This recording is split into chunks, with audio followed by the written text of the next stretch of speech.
Hello students, आज के इस वीडियो में हम लाभ हानि नियोजन खाते के प्रारूप के बारे में चर्चा करेंगे।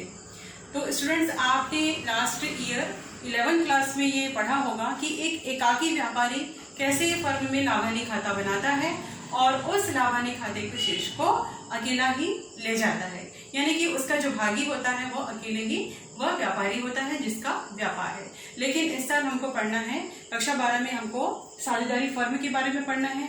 तो यहाँ पर जो लाभ हानि खाता बनता है, फर्म का जो लाभ हानि खाता बनता है, उसके बैलेंस को पार्टनर्स डायरेक्टली नहीं ले जा सकते।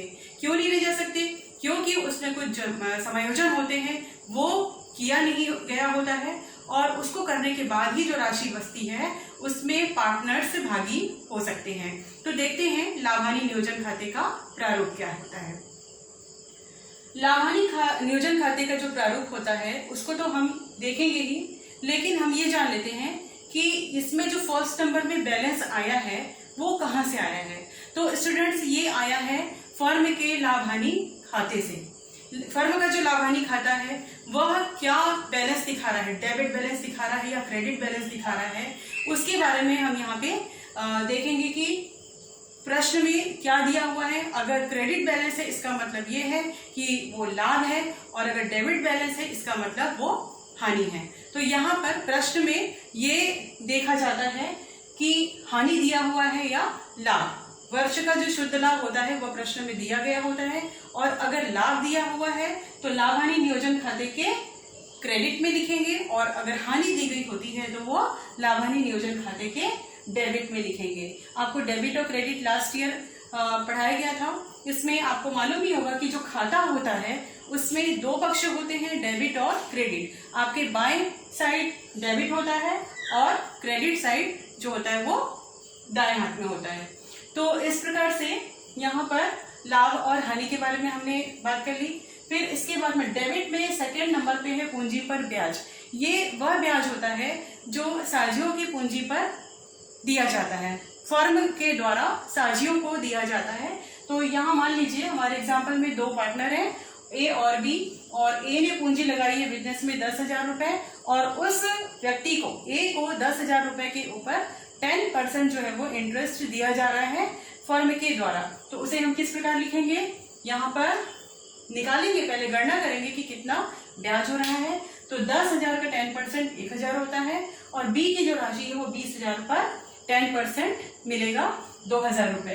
तो दोनों के यहाँ इंटरेस्ट को जोड़ा गया है और फिर 3,000 को मेन कॉलम में लिखा गया है। सेकेंड नंबर में है वेतन एवं कमीशन। यह वेतन एवं कमीशन जो होता है वह पार्टनर्स को दिया जाने वाली वेतन होता है, कमीशन होता है, और इसमें ए को, हमारे एग्जाम्पल में ए को दिया जा रहा है 5,000 सैलरी, और कमीशन जो है वो दिया जा रहा है 2,000 बी को। तो यहाँ पर हम लिख देंगे ब्रैकेट में क्या है, ये वेतन है और ये जो है कमीशन है। तो इस प्रकार से दोनों की राशियों को मिला दिया गया है। तो 7,000 जो है वो मेन कॉलम में लिख दिया जाएगा। फिर थर्ड नंबर में है ऋण पर ब्याज। ये वह राशि होती है जो एक पार्टनर फर्म को उधार के रूप में देता है, ऋण के रूप में देता है, और बदले में उसे ब्याज मिलता है। मान लीजिए ए के द्वारा फर्म को 1,00,000 रुपए का ऋण दिया गया और फर्म उसको 10% की दर से 10,000 रुपए प्रतिवर्ष भुगतान करती है। तो यहाँ पर 10,000 को, 1,00,000 का 10% जो है 10,000 हुआ, और उसे मेन कॉलम में दिखा दिया जाएगा। फिर है शेष या लाभ का स्थानांतरण। शेष लाभ का स्थानांतरण का मतलब ये कि जो हम खाता बना रहे हैं नियोजन खाता, तो उसमें अगर क्रेडिट बैलेंस आता है, क्रेडिट बैलेंस यानी क्रेडिट साइड का जो योग ज्यादा आ रहा है और यहाँ पर कम आ रहा है, तो वो जो बैलेंस होगा वो क्रेडिट बैलेंस होगा, और क्रेडिट बैलेंस को लाभ के रूप में जाना जाता है।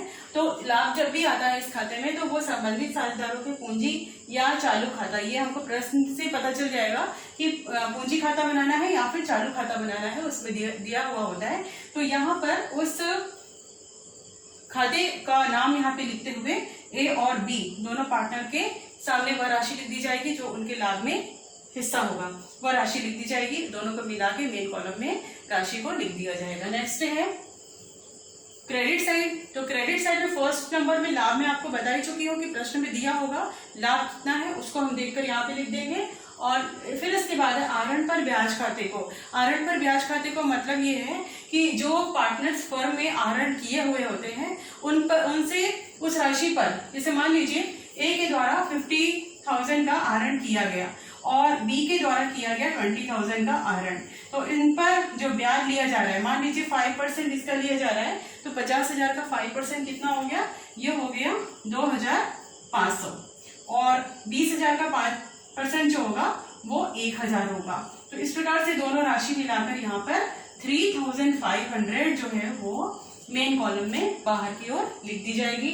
और फिर इसके बाद हानि का स्थानांतरण, यानी कि जब मान लीजिए ऐसी कंडीशन आती है कि डेबिट पक्ष का योग ज्यादा होता है और क्रेडिट पक्ष का योग कम होता है, तो उस कंडीशन में खाते को बराबर करने के लिए जो बैलेंस है वो क्रेडिट साइड में आएगा, तो उसे डेबिट बैलेंस कहा जाएगा और वह फर्म की हानि होती है। तो हानि में की दशा में भी दोनों पार्टनर्स में वह राशि बटेगी, ए और बी में जो भी राशि होगी हानि की वो दोनों को यहाँ पर लिखेंगे अंदर की ओर और दोनों को ऐड करके बाहर मेन राशि जो है बाहर की कॉलम में लिख दिया जाएगा। तो इस प्रकार से दोनों खाता बराबर हो जाएगा। और लाभ हानि खाते का जो प्रारूप है उसको देखते हुए हम अगर लाभ हानि नियोजन खाता बनाते हैं तो हमारी गलती होने की संभावना बहुत कम हो जाती है। तो उम्मीद करती हूँ कि आज के इस वीडियो में जो मैंने आपको बताया है वो बिल्कुल आपको समझ में आ गया होगा। मिलते हैं नेक्स्ट वीडियो में नेक्स्ट टॉपिक के साथ। धन्यवाद।